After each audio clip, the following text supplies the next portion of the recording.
Deməli, bugünkü dərsimiz olacaq. Düzənliklər nə üçün müxtəlifdir? Keçən dərsimizdə biz dağlardan danışdıq, izah etmə, hətta şahid dağlardan danışmışdıq.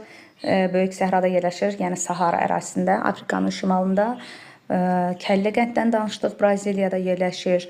Bunları bilmək lazımdır.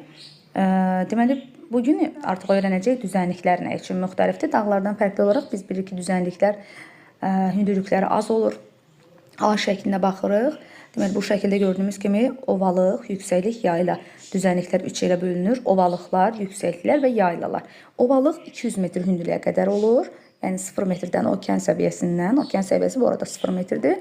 Okean səviyyəsinə 200 metrə qədər deyiriksə, bunlar ovalıq olacaq.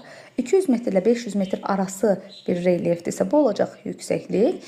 500 və 1000 metr arası, yəni 500-dən yuxarı artıq olacaq yayla və yaxud da plato. İkinci adı plato adlanacaq. Ondan sonra da artıq